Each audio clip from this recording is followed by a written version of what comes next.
আমি তার জন্য দোয়া করি, সবসময় মনে আসলেই দোয়া করি। আল্লাহ তাআলা তার দোয়াটা কেমনে কবুল করলেন দেখলেন। তিনি বলেছিলেন, মসজিদেরই পাশে আমার কবর দিও ভাই, যেন সকাল সন্ধে মুয়াজ্জিনের আজান শুনতে পাই। দোয়া কবুল হয়েছে? তাও কথা বলে না লোকেরা। ওইখানে বিশ্ববিদ্যালয়ের মসজিদের পাশে তার কবর হয়েছে, সকাল সন্ধ্যা আজান শুনতেছে। ওইখানে আরেক শয়তানের কবরও দিতে চাইছে। দেখেন, কাজী নজরুল ইসলাম, আমার মন বলে এমন সময় তিনি কলম ধরেছিলেন যখন মুসলমানদের পক্ষে কলম ধরার লোক ছিল। শুধুমাত্র আল্লাহর নবীর নামে, নবীর শানে যেসব নাত রচনা করেছেন, সব গজল কবিতা রচনা করেছেন, আল্লাহ ইচ্ছে করলে এর বদৌলতে তাকে জান্নাত দিয়ে দিবেন। আল্লাহ যেন দয়া করে নজরুলকে জান্নাত দান করেন, আমরা বলি আমিন। নজরুল ইসলামের কথা আনলাম কেন? ওই যে কবিতা, যারা কবি হন আবেগে উচ্ছ্বাসিত হয়ে এমন সব কথা বলেন যার সাথে বাস্তবতার মিল নেই। যেমন তিনি এক জায়গায় লিখেছেন, মোর প্রিয়া হবে এসো রানী, দেব খোবায় তারার ফুল।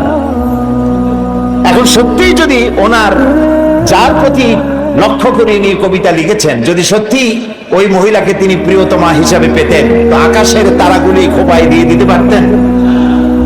তারপরে তিনি লিখেছেন, জ্যোৎস্না রং আর রং ধরুন রং মিলাইয়া আলতা বানাইয়া তোমার পায়ে পরাই দিলাম। এটা কি উনি পারতেন? পারতেন। কবিরা সাধারণত আবেগ প্রবণ হন, আবেগে কথা বলেন যার বাস্তবতার সাথে মিল নাই। কবি হাফিজ, নিশ্চয়ই নাম শুনেছেন, পারস্য কবি। তিনি তার প্রিয়তমা সম্পর্কে লিখেছেন। ফার্সি কবিতাটা আমার এখন মনে আসতেছে না।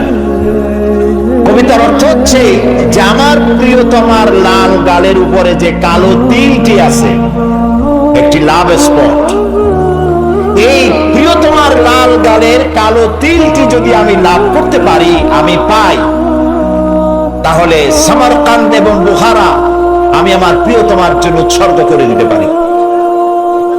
সমরকান্দ এবং বুখারার বাদশা ছিলেন তৈমুর লং। তৈমুর লং এই কবিতা শুনিয়া পুলিশ পাঠাতেছে ব্যাটার ধরে নিয়ে। বলল, হাফিজ তুমি তোমার প্রিয়তমার লাল গালের কালো তিলের জন্য গলায় দড়ি দিয়ে বলো, কিন্তু আমার রাষ্ট্র বিদায় দেওয়ার অধিকার তোমার কে দিল? হাফিজ দেখলো যে সর্বনাশ, আমার তো জীবনই শেষ হয়ে যায়।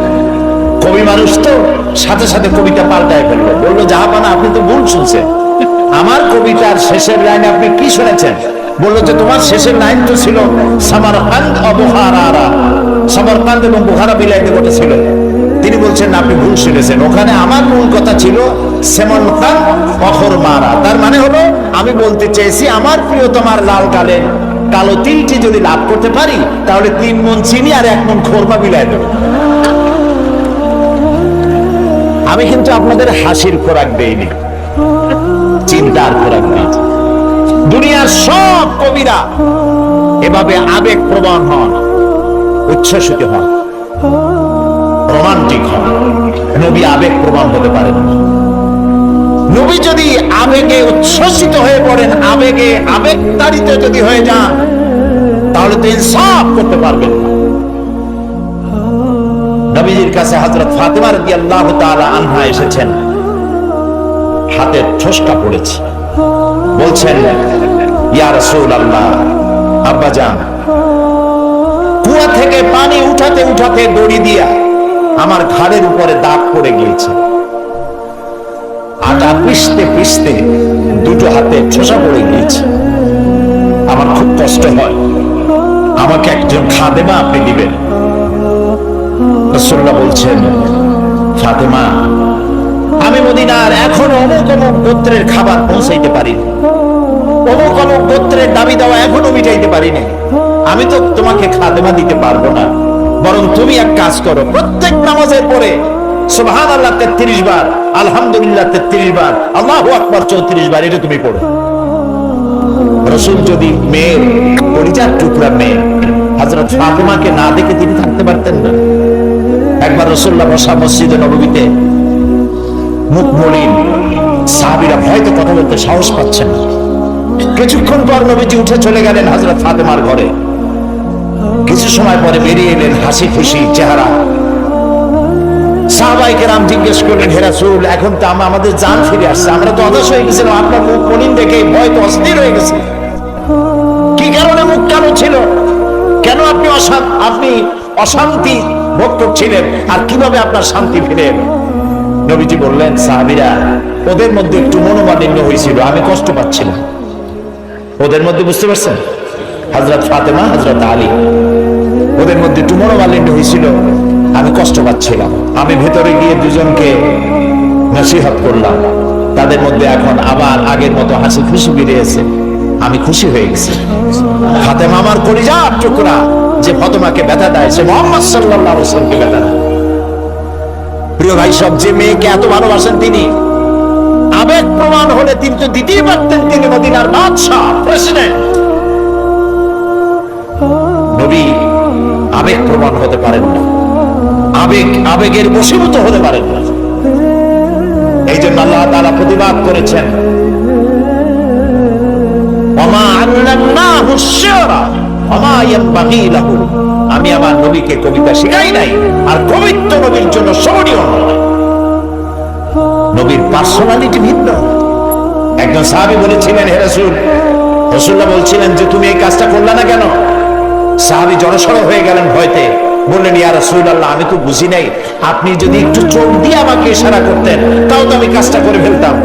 রাসূলুল্লাহ বললেন, চোখ দিয়ে ঠারে ঠারে কথা বলা নবুয়তের শান নয়। সুবহানাল্লাহ, সুবহানাল্লাহ। দেখেন না, মানুষ তো চোখ মেরে কথা বলে, ঠারে ঠারে কথা বলে, নবুয়তের শান এটা না। নবীজি যখন কথা বলতেন কারো সাথে, পুরা দেহ মোবারকটা ফিরিয়ে দিতেন, ডান দিকে, বাঁ দিকে, পিছনে। আমরা যেভাবে এরকম কাটপট করে শুনি, এরকম করতেন না, যাতে যার সঙ্গে কথা বলছেন তিনি যেন একথা বুঝতে পারেন যে রাসূল পুরা মনোযোগেও শুনছেন, আমাকে ইগনোর করছেন না। প্রিয় ভাই সব, এক মহাসমুদ্র। রাসূলুল্লাহ নামাজ পড়তেছিলেন, হযরত ওমর রাদিয়াল্লাহু তাআলা আনহু তখনও কাফির, চাইছিলেন রাসূলকে শায়েস্তা করবেন, মারবেন, লাঞ্ছিত করবেন। নামাজরত অবস্থায় দেখে তিনি চিন্তা করলেন, যাক, নামাজ পড়তেছে, এখন কিছু করবো না, নামাজটা শেষ হোক, তারপরে আচ্ছা করে। হযরত ওমর বলেন, আমি নবীজের পিছনে দাঁড়িয়ে অপেক্ষা করতেছিলাম নামাজ কখন শেষ হবে। আর তিনি নামাজের ভিতরে তেলাওয়াত করতেছিলেন। তেলাওয়াত যখন শুনলাম, আমার কাছে মনে হলো এই কথাগুলি মানুষের বানানো নয়, নিশ্চয়ই কোন জিন রাসূলুল্লাহকে শিখায়া দেয়। আমি যখন এই চিন্তা করেছি, এত সুন্দর মিলায়া কি করে পড়েন, জেনে শিখাই দিয়েছে, এই চিন্তা যখন আমি করেছি, নবীজি তখন আমার এই কথার জবাব যেন তিনি দিলেন। তিনি পড়লেন, ইন্নাহু লাকাউলু রাসূলিন কারীম। না, এটা কোনো জিন বা অন্য কারো কথা নয়, এটি হচ্ছে মহান বার্তাবাহকের বর্ণনা। হযরত ওমর বলছেন, জিনের কথা না হলে কবির কথা তো বটেই। এত সুন্দর মিলানো, দেখছেন না কোরআন শরীফে কি মিল? লক্ষ্য করছেন?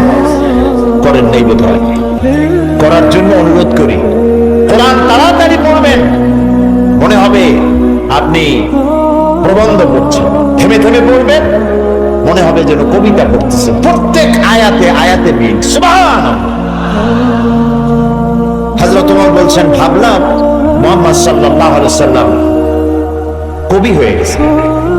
হযরত ওমর বলেন, যেই না চিন্তা করলাম মনে মনে মুহাম্মদ সাল্লাল্লাহু আলাইহি ওয়াসাল্লাম কবি হয়ে গেছেন, অমনি তিনি আমার এই কথার জবাব যেন তিনি দিলেন। তিনি পড়লেন, وما هو بقول شاعر قليلا ما تؤمنون। না না, এটা কোনো কবির কথা নয়। হযরত ওমর বলে সর্বনাশ, তাহলে তো শুধু কবি না, গণক। আমার মনের কথা বুঝলো কেমনে? তো জাদুকর হয়ে গেছে, গণক হয়ে গেছে। হযরত ওমর বলেন, যখন আমি মনে মনে চিন্তা করলাম গণক হয়ে গেছেন, অমনি নবীজি আমার সে কথার জবাব দিয়ে দিলেন। তিনি বললেন, ওয়ালা বিকাউলি কাহিনিন কালিলাম মা তাযাক্কারুন। না না, এটা কোনো গণকের কথা নয়, তোমরা খুব কমই উপদেশ গ্রহণ করে থাকো। হযরত ওমর বলেন, আমার মনে হচ্ছিল আমার পায়ের তলা থেকে মাটি সরে যাচ্ছে। কি আশ্চর্য কথা! যা বলি মনে মনে তারই জবাব আসে। নামাজের মধ্যে কি করে বোঝেন তিনি? হযরত ওমর বলেন, প্রত্যেকটি কথার জবাব, মনের প্রশ্নের জবাবগুলি যখন আসতেছিল, তখন আমার চোখের সামনে বিরাট একটা জিজ্ঞাসাবোধক চিহ্ন ঘুরতেছিল। এটা জেনের কথা নয়, কবির কথা নয়, গণকের কথা নয়, তবে এটা কি? যেই না চিন্তা করেছি তবে এটা কি?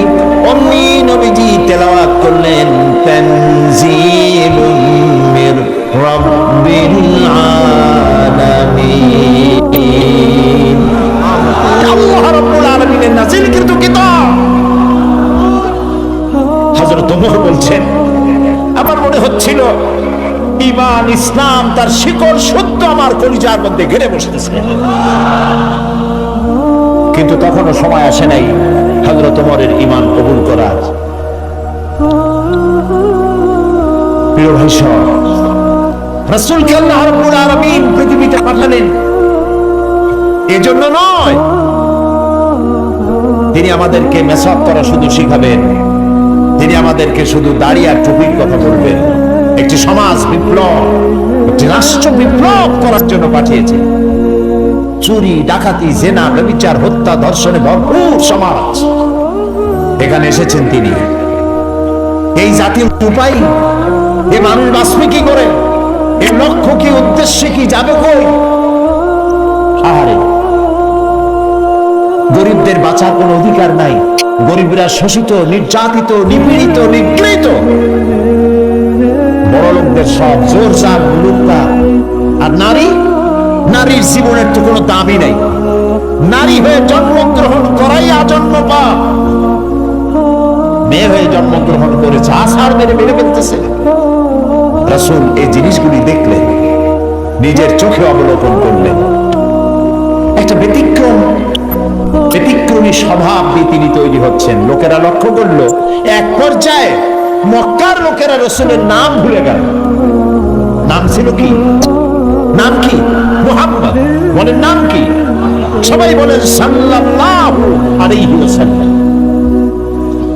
মনে থাকে যেন রাসূলের নাম যখন শুনবেন, যখন পড়বেন, কি বলবেন? ভুলে যাবেন না। লোকেরা নাম ভুলে যেতে বসলো কেন? তিনি পরিচিত হলেন আল আমিন বলে। লোকেরা বলা শুরু করলো, এই ঘটনার জন্য যাও আল আমিনকে বলো, চলো আল আমিনের কাছে যাই, ওই যে আল আমিন আসতেছে। বিশ্বাসী হিসেবে পরিগণিত হলেন সকলের কাছে, বিশ্বাসী, এবং নাম আরো হলো সাদেক, সত্যবাদী। নবীজি যখন মক্কা থেকে হিজরত করে মদিনায় যান, যাওয়ার সময় হযরত আলীকে বলেছিলেন, আলী, আল্লাহ তাআলা অর্ডার করেছেন আমাকে মদিনায় যাওয়ার জন্য হিজরত করে, তুমি আমার বিছানায় শুয়ে থাকো আর একটা কাগজ কলম না, একটা লিস্ট তৈরি করো। হযরত আলী বলেন, আমি লিস্ট করলাম আমানতে। সেই আমানত যারা রাখছে অধিকাংশ কাফেরের আমানত রাখছে। কার কাছে? মুহাম্মদ সাল্লাল্লাহু আলাইহি ওয়াসাল্লামের কাছে আমানত রেখেছে। কেন? কাফেরেরাও বুঝতো যে সব নেতার পিছনে ঘুরি, এগুলো শয়তানের চাইতেও খারাপ। মুহাম্মদ সাল্লাল্লাহু আলাইহি ওয়াসাল্লামের সাথে বিরোধিতা করি, নেতাদের জ্বালায় পড়িয়া, আসলে তার মতো ভালো মানুষ আকাশের নিচে জমিনের উপর কাফেররাও বুঝতো।